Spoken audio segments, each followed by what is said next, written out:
Hello, OP classes के digital platform पर आप सभी का एक बार पुनः स्वागत है। आज हम लोगों को पढ़ने हैं 14 अगस्त 2020 के मोस्ट एक्सपेक्टेड करंट अफेयर्स। तो चलिए शुरू करते हैं और देखते हैं पहला प्रश्न।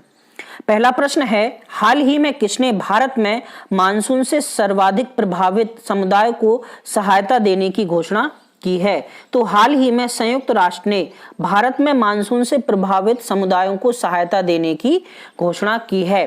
संयुक्त राष्ट्र के जो महासचिव हैं एंटोनियो गुटेरस, उनके प्रवक्ता स्टीफन दुजारिक ने यह जानकारी दी। उन्होंने बताया कि हाल ही में भारत में मानसून से लगभग 770 लोगों की जान गई है। इस सहायता के दौरान प्रभावित समुदाय को भोजन, आश्रय, साफ जल का प्रबंध किया जाएगा। बात की जाए संयुक्त राष्ट्र संघ की, तो संयुक्त राष्ट्र संघ की स्थापना हुई थी 24 अक्टूबर 1945 को तथा वर्तमान में इसमें 193 सदस्य देश हैं। संयुक्त राष्ट्र संघ का मुख्यालय न्यूयॉर्क में स्थित है तथा यह 2 भाषाओं में कार्य करता है, अंग्रेजी तथा फ्रांसीसी, जबकि संयुक्त राष्ट्र संघ की 6 राजभाषाएं हैं। 193वां सदस्य देश दक्षिणी सूडान संयुक्त राष्ट्र संघ का 14 जुलाई 2011 को सदस्य बना था। चलिए देखते हैं हमारा आज का दूसरा प्रश्न। दूसरा प्रश्न है, निम्न में से किस राज्य सरकार को इसरो के पूर्व वैज्ञानिक नाम्बी नारायण को 1.30 करोड़ रुपए का अतिरिक्त मुआवजा दिया है? तो हाल ही में केरल सरकार ने इसरो के पूर्व वैज्ञानिक नाम्बी नारायण को 1.30 करोड़ रुपए का अतिरिक्त मुआवजा दिया है। इसरो के पूर्व वैज्ञानिक नाम्बी नारायण पर पाकिस्तान के लिए जासूसी करने का आरोप लगा था, जो कि 1994 में उन पर लगा था। इसकी सीबीआई जांच हुई तथा 1996 में सीबीआई ने उनको इन आरोपों से बरी कर दिया था, लेकिन 1998 में केरल सरकार तथा आईबी ने उन पर पुनः आरोप लगाते हुए सुप्रीम कोर्ट में मामला पहुंचाया था, जिसके तहत 14 सितंबर 2018 को नाम्बी नारायण को बेदाग साबित किया गया था। पूरा मामला यह था कि 1994 के अक्टूबर में तिरुवनंतपुरम में मालदीव की एक महिला मरियम राशिदा को गिरफ्तार किया गया और उन पर आरोप लगाया गया कि उन्होंने स्वदेशी क्रायोजेनिक्स इंजन की ड्राइंग पाकिस्तान को बेची है। मरियम राशिदा के साथ प्रमुख वैज्ञानिक नाम्बी नारायण तथा डी शशि कुमारन और के चंद्रशेखरन को भी गिरफ्तार किया गया था। हाल ही में नाम्बी नारायण को इन सभी आरोपों से बरी कर दिया गया है। नाम्बी नारायण पर हाल ही में एक फिल्म बनाने की बात की गई है, जिसका नाम रॉकेटरी होगा तथा इसमें आर माधवन प्रमुख भूमिका निभाएंगे। अगर बात की जाए इसरो की, तो इसरो की स्थापना हुई थी 15 अगस्त 1969 को तथा इसका मुख्यालय बेंगलोर में स्थित है। इसरो का पुराना नाम इंको स्पार था। वर्तमान में इसरो के प्रमुख के सिवान हैं। चलिए देखते हैं हमारा आज का अगला प्रश्न। अगला प्रश्न है, कृषि मंत्री नरेंद्र सिंह तोमर ने किस शहर में स्थापित एक डेटा रिकवरी सेंटर कृषि मेघ का शुभारंभ किया है? तो हाल ही में कृषि मंत्री नरेंद्र सिंह तोमर ने डेटा रिकवरी सेंटर कृषि मेघ की शुरुआत हैदराबाद में की है।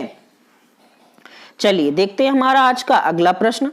अगला प्रश्न है, 13 अगस्त को विश्व भर में कौन सा दिवस मनाया जाता है? तो 13 अगस्त को विश्व भर में मनाया गया विश्व अंगदान दिवस। विश्व अंगदान दिवस 1994 अधिनियम के तहत अंगों को दान करने की बात की गई थी। अंगदान 2 प्रकार का होता है, जिसमें एक में मुख्य अंगदान किया जाता है तथा दूसरे में ऊतक दान किया जाता है। अंगों में गुर्दे, यकृत, पैनक्रियाज, फेफड़े तथा दिल को दान किया जा सकता है, जबकि ऊतकों में आंख, त्वचा, हड्डी, अस्थि मज्जा, रक्त, कान का पर्दा तथा मस्तिष्क को दान किया जा सकता है।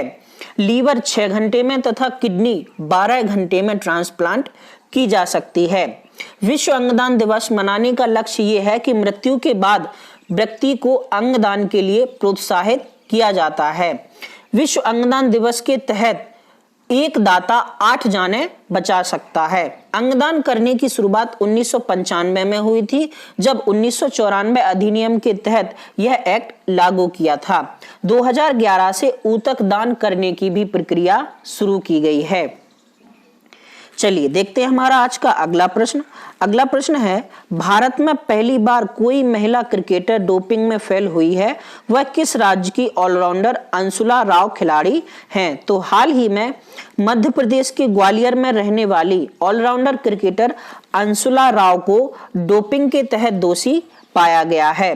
क्रिकेटर अंशुला राव को नाडा ने दोषी पाया है तथा उन पर नोराडोस्ट्रेन नाम की दवा का सेवन करने का आरोप लगा है। उनके यूरिन की जांच कतर की राजधानी दोहा में स्थित लेबोरेटरी में की गई थी।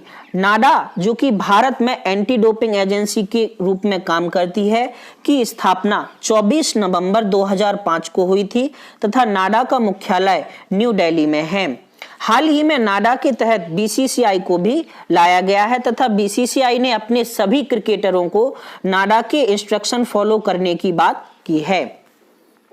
चलिए देखते हैं हमारा आज का अगला प्रश्न। अगला प्रश्न है, रूस ने कोरोना वायरस के वैक्सीन का परीक्षण पूरा कर लिया है, उसने इस वैक्सीन का नाम क्या रखा है? तो हाल ही में रूस ने कोरोना वैक्सीन का परीक्षण पूरा किया है और रूस ने इस कोरोना वैक्सीन का नाम रखा है स्पुतनिक। रूस ने अपना पहला कृत्रिम उपग्रह भी स्पुतनिक नाम से छोड़ा था। हाल ही में रूस ने अपनी पहली कोरोना वैक्सीन का सफल परीक्षण का दावा किया है और 20 से अधिक देशों ने इसे 1 अरब से ज्यादा का डोज का ऑर्डर भी दे दिया है। रूस के राष्ट्रपति व्लादिमीर पुतिन की बेटी पर इसका ट्रायल किया गया है। स्पुतनिक जो है 1957 में सोवियत संघ द्वारा लॉन्च किया गया पहला उपग्रह था। ये जो वैक्सीन है, इसका टीका देने के बाद हल्का सा बुखार आता है और बुखार आने का मतलब यह है कि यह जो वैक्सीन है अच्छे से कार्य कर रही है। इस वैक्सीन को विकसित करने का श्रेय रक्षा मंत्रालय तथा रूस की गालमिया रिसर्च इंस्टीट्यूट को जाता है। चलिए देखते हैं हमारा आज का अगला प्रश्न। अगला प्रश्न है, हाल ही में किस राज्य ने मुख्यमंत्री किसान सहाय योजना लॉन्च की है? तो हाल ही में गुजरात सरकार ने मुख्यमंत्री किसान सहाय योजना लॉन्च की है। मुख्यमंत्री किसान सहाय योजना इस वर्ष प्रधानमंत्री फसल योजना बीमा की जगह शुरू की गई है तथा इसके तहत बिना किसी प्रीमियम के फसल का नुकसान होने पर 1 लाख का मुआवजा दिया जाएगा। यदि फसल का नुकसान 33% से ज्यादा है तभी यह मुआवजा दिया जाएगा और इसके तहत गुजरात के 56 लाख किसानों को फायदा होगा। अगर बात की जाए गुजरात की, तो गुजरात की स्थापना हुई थी 1960 में। गुजरात की राजधानी है गांधीनगर तथा वर्तमान मुख्यमंत्री हैं विजय रूपाणी, जबकि गुजरात के राज्यपाल हैं आचार्य देवव्रत। चलिए देखते हैं हमारा आज का अगला प्रश्न।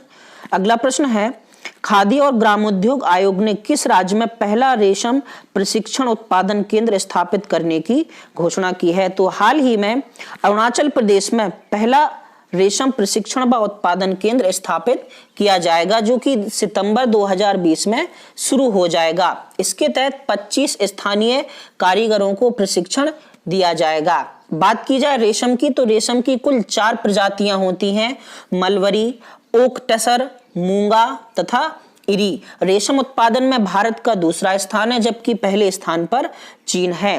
रेशम उत्पादन को सेरीकल्चर कहा जाता है, जबकि भारत में केंद्रीय रेशम बोर्ड की स्थापना 1948 में हुई थी और केंद्रीय रेशम बोर्ड का जो मुख्यालय है वो बेंगलोर में है।